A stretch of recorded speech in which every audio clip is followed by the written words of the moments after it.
Hot topic today. So the First Descendant Season 1 didn't quite land the way many of us hoped, and players have been pretty vocal about it. The community's been buzzing with complaints, whether it's the lack of fresh content due to the time-gated invadeds, the overwhelming grind for the new Descendant, Hailey, or issues with the leveling system. Needless to say, it's been a rough start. But here's the good news. The devs are listening and they're responding fast. In fact, they just put out a statement on Twitch addressing all of the feedback, and they're making some serious moves to fix the game. We're gonna break down what the devs had to say, the issues they're tackling, and how these changes might turn things around for the First Descendant Season 1. So if you were frustrated on what you saw on day 1 of Season 1, then stick around. There's hope yet.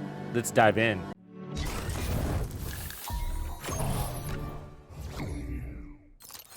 Tux makes it exciting! So this is hot off the press. This article literally just went out by the devs. Dev Note Volume 13 on Twitch. So greetings, Descendants. This is the director of the First Descendant, Minseok Ju. First, I would like to apologize for everyone who had inconvenience since Season 1 update. Everyone's support is incredibly appreciated, and our dev team is currently doing our greatest effort to resolve the current issue.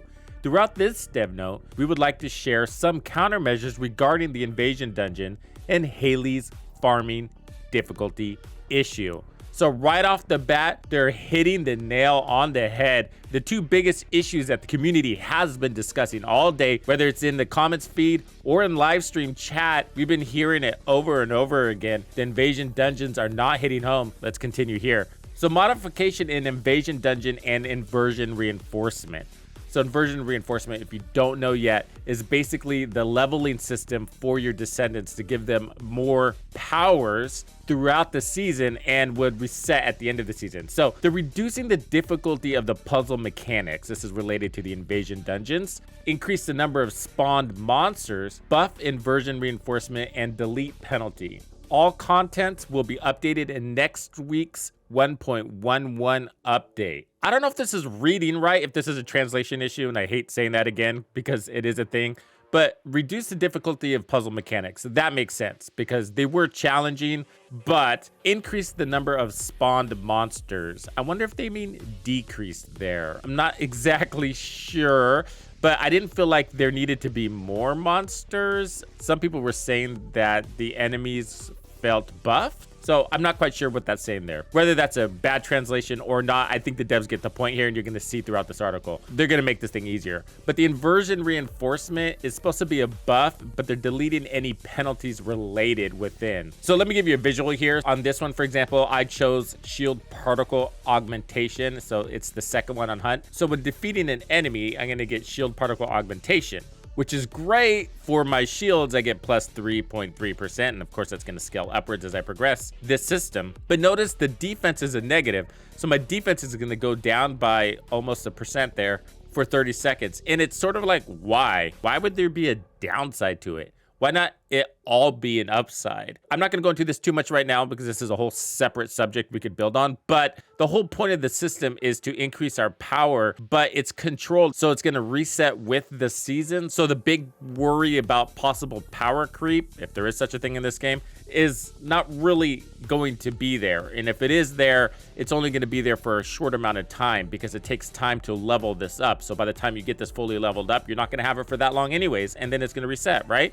So I don't really get the point of the downside. Either did the community and they got our point, and so they're going to revert the downside on that, and they're going to give us more upside. So huge, more buffs, improved Hailey farming process. So Hailey's equipment material drop rate will be increased in this week's 1.10 B hotfix, and I think they're going to mention that later on in this article. So improved development process, FGT, and prior feedback in consideration. So FGT is referring to a focus group for testing. So they're going to build that into their process so that they can get the community's feedback up front so that they don't have to be so reactive, and so they don't have to revert all of that hard work in development dollars. It's waste. So it's really important they're on point with their community. Improved community communication. We will fully listen and reflect everyone's opinion, and we'll try our best to make better improvements. For invasion dungeons, to provide faster and better experience, we will lower the difficulty of the puzzle mechanics and will modify the number of spawned monsters. For Order of Truth, To make it easier to remember, because it was sort of like a game of memory, the pattern will be simplified and arc pillars without patterns will be deleted. This was a pain for me too. There were alien symbols too, right? If you haven't played this doesn't make a lot of sense to you, but either way, they're fixing it. The direction of the arcade pillars will be adjusted to look towards the battle area, and the drone's patterns will be designed vertically. So again, if you haven't played this game mode, it's not going to make sense to you.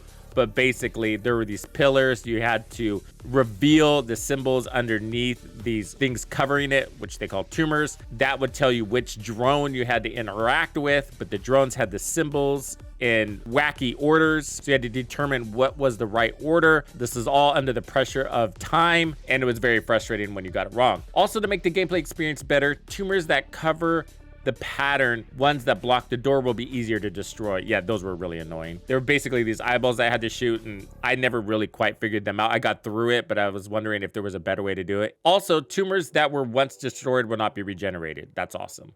So for the Legion of Darkness, the occupation time of an arcade tile will be shortened, and the tiles will be placed to easily distinguish its arrangement. The number of wrong arcade tiles will be reduced, and self-destructive monsters which steal the arcade tile will be deleted. In color puzzles, symbols will be added so players with color weaknesses will more easily enjoy the game. Oh, I think he's saying so players with color blindedness, color blinded players. Okay, so remember there's some translation issues. Korean to English is difficult. So lastly, barrier HP for named monsters will be weakened. So again, if you haven't played this, it's not making a lot of sense, but there were these tiles that you had to step on. They were color coded, and again, it was a game of memory. So the door would be locked by a series of colors, and you had to step on the right tiles to unlock the door. The tiles were spread all across the room. You had to reveal the color of the tiles by stepping on a special one. Remember where they were, and then fight your way to them, stand on them, survive, and then get the heck out of that room. Basically, it was easy to forget where those tiles were because there's a lot of tiles there to confuse you on purpose. And so it added a layer of frustration. They're breaking that a little bit here. So just like other legions, the puzzle mechanics for the Legion of Immortality will be modified in an easier way.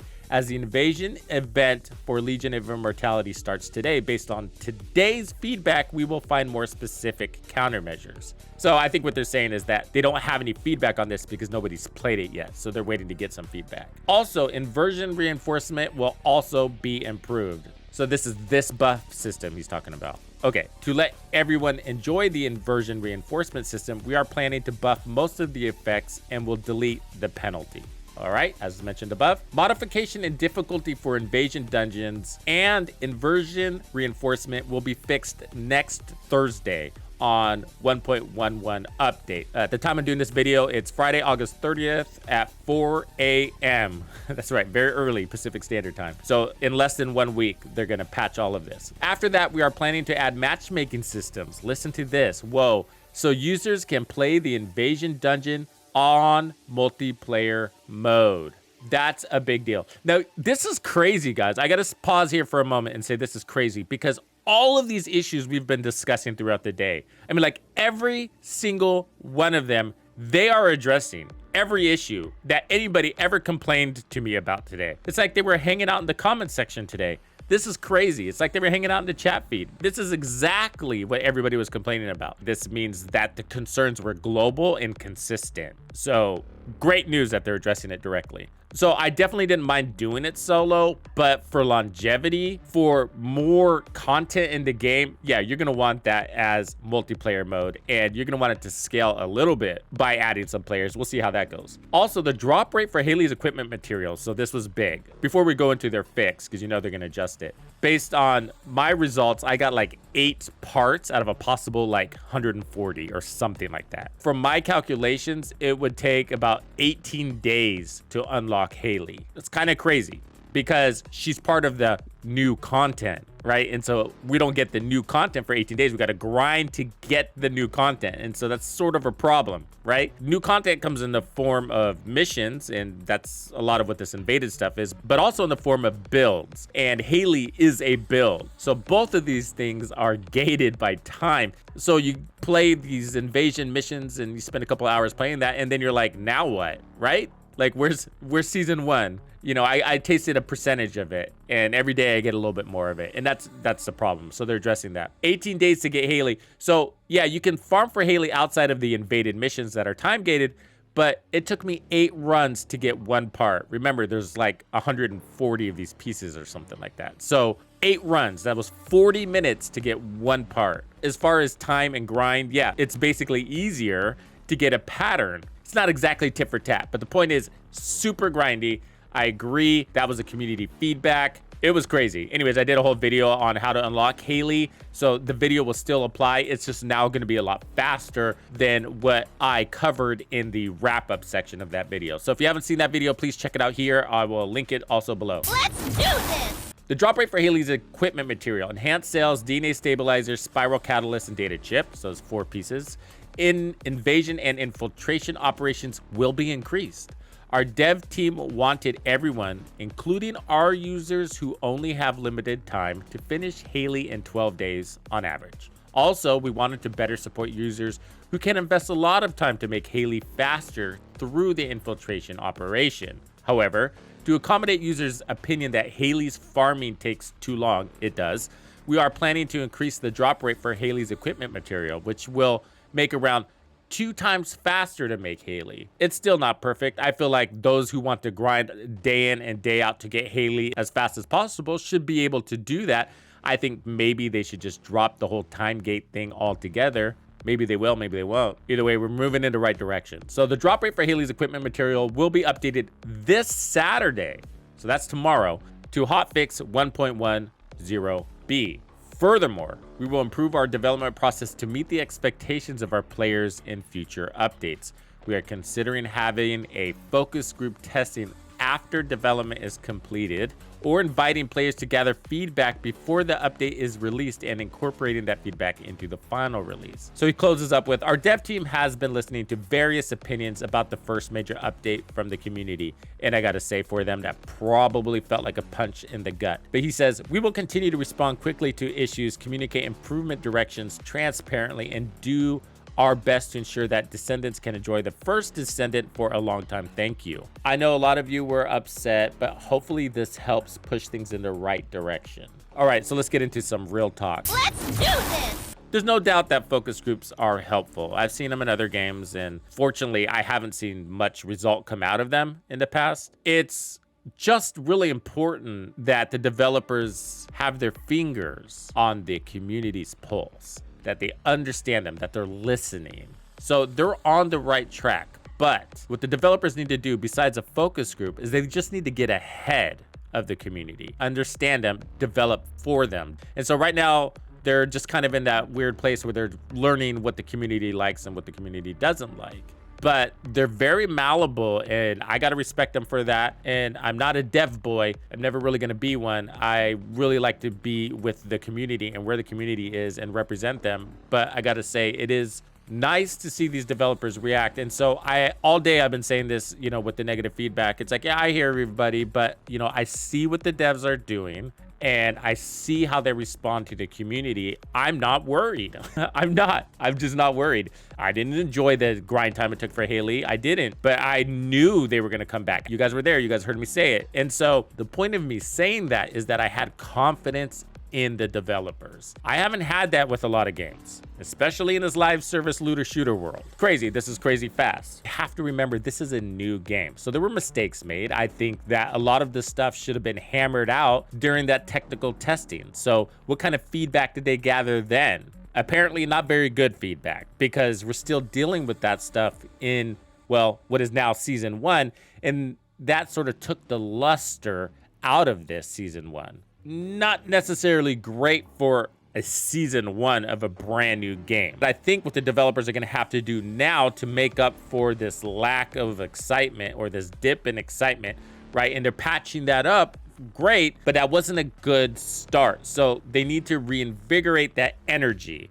And I think the best way to do that is through constant promotion. And I don't mean marketing per se. I mean like double XP weekends and extra bonus rewards, competitions, freebies, just stuff. That's content too. It's not deep content, it's shallow content, but it's something. It's something to drive energy. And so that's the shame. But here we are. We're beyond that. The devs are reacting. So if you love this game and you want to see it thrive, then patience is required. And what I say is that if the devs keep providing signs of good faith, if they actively listen, this is actively listening. They are directly responding the day of to the complaints. If you want to be really negative about it, you can say, well, yeah, because they got so much hate. Well, sure, it doesn't matter. They went right after it. They've been this way the entire time, right? Ever since the game came out in preseason. They've responded super fast to everything within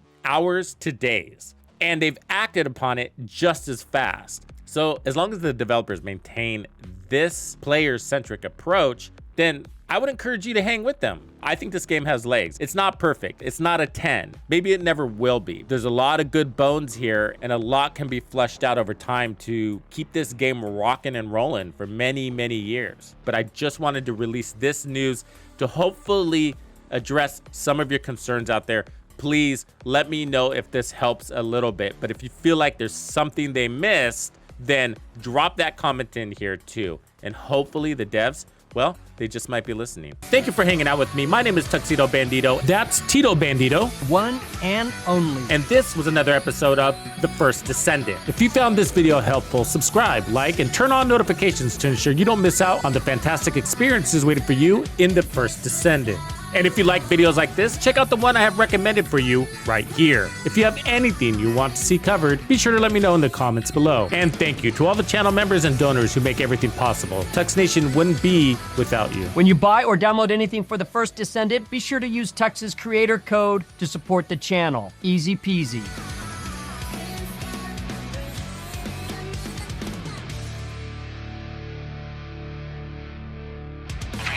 Follow me.